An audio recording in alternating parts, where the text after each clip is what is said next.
Try HelloFresh UK to get 60% off your first box, 25% off for 2 months, and to, of course, help support this channel. Link is down in the description. Thank you for your support. Hello and welcome to another managerial special from the On Sport Podcast. I'm Craig Savage, and with me, as always, is Mr. Daniel Cody. Today, we're talking about Rotherham United. They have sacked Matt Taylor and have hired Liam Richardson as their new coach. So let's start off with the previous manager, Matt Taylor. The writing was obviously on the wall for him, obviously currently bottom of the championship, and he couldn't really see it any other way. No, it was a bit of a weird one because obviously he came in a strange situation last year when Paul Warne chose to take a step down in terms of the EFL Pyramid, the derby. And it was kind of weird because although they stayed up last year and they got 50 points and it looked all right, a lot of those points came under Paul Warne at the start. They had 14 in 9 with him and he only actually averaged a point a game the rest of the year.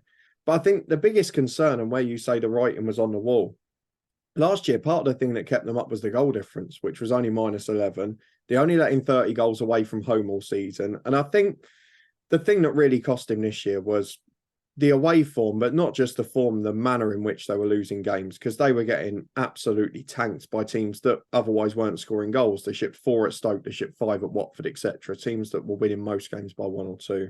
And they've conceded this season away from home already, only 5 less than they did in the whole of last year. I'm a bit surprised at the timing of it when you consider that it was before an international break and then they didn't get a replacement in for 4 weeks. But the writing was on the wall for the way they played away from home. Yes, they were competitive at home. Yes, he completed his brief of keeping them up last year. And he's obviously gone and got another job already, so I'm sure he'll be all right. But the away performances just were unacceptable. And it got to the stage, particularly after the 5-0 at Watford, where sooner or later it was going to be untenable because the other teams were starting to panic around them. We've done a couple of their manager specials already, and they were starting to catch up, as they now have done and overtaken Rotherham, as you've said. So it was going to have to happen. The new man's going to be a good man. But overall, he did an okay job last year. This season, just not quite been good enough. But mitigating circumstances we'll get to later because they've lost a lot of good players. Yeah, no away wins so far this season. Rotherham, just the 2 home wins, and that was against Coventry and Norwich. But at the end of the day, 20% overall it's not good enough. And obviously, yes, the standard of championships obviously a lot harder, I'll say, this season compared to the last season. But still, it's still not a very good record. But they've sacked him now, and he's obviously got a new job at Bristol Rovers, and we obviously wish him well. The new man in charge is Liam Richardson, the former Wigan Athletic manager. Rotherham had put out a statement yesterday afternoon, and it goes as follows. Rotherham United are delighted to confirm the appointment of Liam Richardson as the club's new head coach. Following a long and meticulous interview process, which has seen a number of high-caliber candidates considered, it was agreed by the board that Liam's credentials and vision for the project were most closely aligned with our own as he arrives at the New York Stadium as part of a restructuring of the football setup at the club. Richardson signed a deal until the summer of 2026 as the club's first modern-day head coach, and arrives with experience in the second tier with Wigan Athletic, with whom he gained promotion to the level as they finished champions of League One in 2021-22 campaign, and earned the honour of EFL League One Manager of the Season. So I've got a few things from this statement. A long and meticulous process. A few managers were considered, candidates were considered. We obviously don't know who. Obviously, there were some of the names. Obviously, Nathan Jones is always going to be linked to any championship job. Steve Evans, the former manager of Rotherham, is currently doing okay at Stevenage. He's there. He obviously got considered. Obviously, took Rotherham up to championship many years ago, and but it's been given to a man who's also won promotion from League One to the championship, Liam Richardson. Yeah, and the man who pipped Rotherham to the title that season as well, ironically. But I said this to you as soon as he was linked with it when the job came available, which is I'm surprised he's not been close to a job for the last year. But obviously, as we saw in the press conference yesterday, it seems like he was given opportunities. But I mean, the fact that the 2 words that screamed out of his statement and his interview last night were sustainability and stability, which obviously at Wigan he didn't have either of those at any real point. I think it's the right sort of job for him, knowing that there's not a huge amount of pressure in the situation. I think us and most other people at the start of the season probably expected Rotherham to be in another relegation dogfight, and many of us predicted them to go down. I don't think he would get the sack even if that were to happen this season. And we've seen the way that Rotherham operate. We know it sort of with our club Luton as well, that there's always going to be sustainability at the forefront. And whether that means losing star players, whether that means maybe having some disappointment in the short term, you have to accept that. So I kind of see where the fit goes, because you've not got a manager that's going to be pressuring you to spend money they haven't got. He's seen the consequences of that in his last job. And let's not forget, by the way, he did an unbelievable job at Wigan to keep them up the first year when they had the minus 12 points, to take them up as title winners the next year. And they were doing pretty well in the Championship, despite wages not being paid most months, before he got sacked. And we all saw what happened after he left with Kolo Toure, and then before Sean Maloney came in. I think they would have had a better chance of staying up with Richardson in charge. So I don't think there's any real negative to this appointment on paper.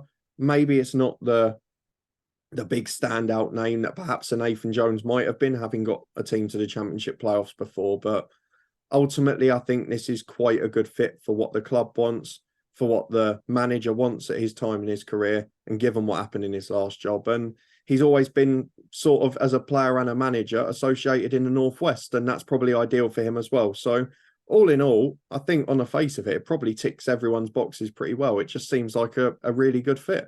Another thing that was obviously mentioned in that is it's Rotherham United's first modern day head coach. What the hell does that mean?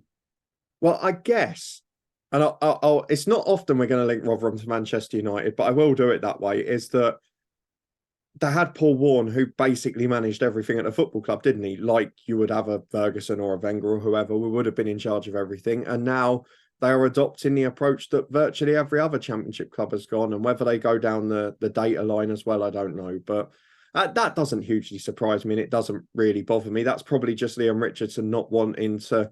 He'd want to give a list of targets and not worry about the rest of the work as well. And it maybe suits both parties again. I think ultimately the majority of clubs do that now. So it's not something I'd be overly concerned about. And we've seen at other clubs it can work sensibly if you've got the right people in those roles. I know Rob Scott's back at the football club in the chief role on that director of football inside, although I think he's got a different random title. But yeah, overall, I can see that being a common modern change in football. That doesn't hugely concern me.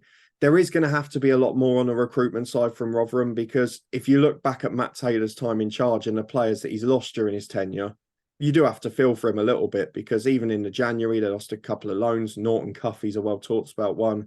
Barlaser got sold as well. We know very well how good Chio Ogbene is, their top scorer from last season, who they've lost, and is now a Premier League player that's, let's say, making a bit of a headway into the Premier League. So I can understand why it's been difficult for Rotherham. They're going to need to recruit in January, and getting a team in place early, getting plans in place with a team of people who know what they want and are aligned, it's going to be crucial, because they're fighting against, let's be honest, bigger teams with bigger budgets for the most part. And to sustain their Championship place, they're going to have to do things very cleverly. So I kind of understand that decision as well. All right, let's look for the fixtures coming up for Rotherham for the rest of this month and the rest of the year. We're in December. So Rotherham are playing at home tonight, at the time recording, 12th December. They're playing West Bromwich Albion at home, and then they've got Plymouth Argyle away, Leicester away, Middlesbrough and on Boxing Day, and then Sunderland at home. Tough start. Let's be honest. Obviously, West Brom are flying at the moment on the Carlos score brand. Plymouth, obviously, it's a team you want to target 3 points.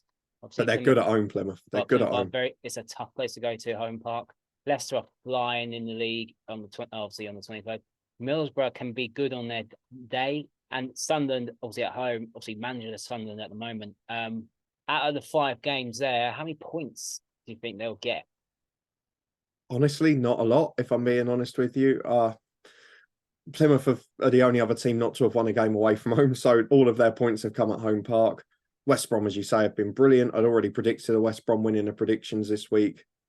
Very hard for anyone to win at Leicester. You're then looking at the 2 home games between Christmas and New Year and saying, can you pick up a win there? Then you've got Blackburn away on New Year's Day, who have been a bit inconsistent, to say the least, this year. So they've got to pick up a win before the end of the calendar year. It's going to be quite difficult, but we're seeing Sheffield Wednesday and QPR around them are flying. So they've got to find a way to get results because the teams above them are on unbeaten runs and they're going to get dragged away if not. The only hope they've got is that teams like Birmingham, who have made a stupid managerial change, will continue to drop and pull themselves into the mix. Stoke, of course, just gone managerless as well in a similar situation. So it's not a promising start on paper, as you say, but the one positive you can take out of their fixture list the rest of the season, you go down to sort of mid-February onwards, they've actually got a run of home games near the end of the season that are virtually all against mid-table or bottom half teams. So when you consider that they've picked up most of their points and been far more competitive at home this year, to have that final 2 or 3 months where they've got almost all winnable home games is going to be huge for them. The other thing you've got to bear in mind is that Liam Richardson, when he came up with Wigan at the start of the Championship season and in the League One season, they had the best away record in the league by a million miles. He set teams up to play brilliantly on the counter-attack. They won at Luton just before Nathan Jones left in our promotion season. So they've got quality in attack. They've got quality on the break. I hope he can improve them away from home because otherwise it's going to be a very tough run for them. They've got to be in the mix come March. And if they're not, then it's going to be problematic. But if they are, they've got a good run of games then. Looking at the league table, 21st place at the moment is Huddersfield. They're on 21 points. But they're 4 unbeaten, I think. They are 4 unbeaten, 3 draws and a win. But Rotherham are on 13 points. There's 8 points swing against them so far. And that's obviously, 3 games to try and catch up on? Yeah. So you obviously 5 games for the rest of this month. It's a very tough ask to start with. Yeah, and then you bear in mind, it's not even just the points, is it? They've let in 39 goals. I mean, it's absolutely ridiculous. It's 2 goals a game being conceded. And if you're going to have to score at the bottom end, we always talk about it generally, you've got to score goals to stay up. But if you're scoring a goal in most games and still not picking up points, it's going to be very difficult down there. They've got to sort out the away form. They've been competitive at home. I expect them to still be. But Liam Richardson's success this year is going to depend on whether he can set up a team that can stop shipping 3, 4, 5 goals in away games. Otherwise, they're going to be in massive trouble. And even if they can claw up the points, the Championship's tight and goal difference might end up deciding it. Well, we've watched the Championship for many years. We know anything can happen in the Championship. Like, obviously last season, 2 teams that were pretty much in the bottom half come Christmas or mid-table at Christmas and got to play a final. So anything can happen in the Championship. Anyone could beat anybody. But I think this season is going to be a bit different. I think it's going to be a bit of a tough ask for too big of a points gap. But you've still got 26 league games to go, though. So we're only halfway through the season. You've got to bear in mind as well, you look at the 2 teams that had points deductions last year, they would have only survived by a point, as it were, last season if it wasn't for the other deductions. So it's not like it's as comfortable as it looked last year. And that was with their top goal scorer who's now been lost, 2 or 3 key defenders who have moved on. That, for me, they need big work in January compared to any other side in the division. But we said it at the start of the year. It's a very tough job on paper. You don't want to say it because we've been there as Luton fans as well. They're probably on paper the smallest side in the division, and they've got certainly one of the 3 smallest budgets. So it's going to take a side that's well set up, that recruits well, and maybe that's why they're going for the change of approach to move forward. But yeah, I agree with you. We know anything can happen in the Championship, but on the face of it, it looks pretty tough, doesn't it? Yeah, so let's give a prediction, obviously, for the rest of this season. And obviously, he signed a deal to 2026. How do you think he'll get on? Well, look, I don't think staying up is going to be the be-all and end-all of him keeping or losing his job. I think as long as they're more competitive, he'll be okay. We've seen evidence of that with Paul Warren for years. They talked in the initial statement and the initial press conference about being in the Championship 7 out of 10 seasons and that being success for the club and sustainable success. So I think the main thing for Liam Richardson is to produce a competitive side, a side that starts to look a little bit better defensively, stops leaking so many goals. And while it's going to be a hard ask to stay up, as long as they can get closer, as long as they can be in the mix, you never know what could happen because there are some teams there, as we've mentioned already with Birmingham, that are very content to shoot themselves in the foot at times. So I think ultimately he will be given time. I still don't quite think they'll stay up, but I do think they'll be closer than 8 points come the end of the year. But my prediction would be narrowly relegated this year, but with a much improved record. So I hope I'm wrong and they do stay up. And then top 6 next season with Liam Richardson still in charge. That's my honest thoughts on it immediately.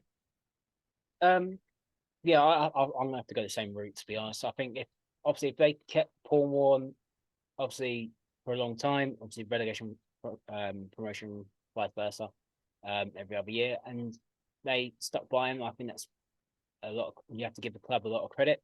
Oh yeah, I think with this move of sacking Matt Taylor was the right move to stand a chance. Obviously, Matt's a very good head coach. You saw it obviously his time at Exeter, but it needed that change, and obviously the away record was appalling. Liam Richardson obviously no to championship. I think that's the difference this time compared to obviously the Matt Taylor. Matt Taylor never coached it in the championship. So he had to learn on the go. Where Liam Richardson knows the championship. I can see him obviously he'd pick up results, don't get me wrong, but I feel like it'd be too much. I think the gap's too big already. If he gets on a fantastic run, fair play to him if he gets that out of it. But I think at the moment the points gap is a bit too big. And I think he'll do well next season in the championship. Sorry, in League One if they do go down. great. But and that's what Liam said in his press conference. It was sustainability and stability, because it is true, because Rotherham do stick by their men. I think they'll give Liam Richardson plenty of time. I could see him lasting his 3.5-year contract, to be fair. So Yeah. As long as they're competitive, they'll be all right. I say it's not many head coaches or managers I say I could see him seeing out their contract.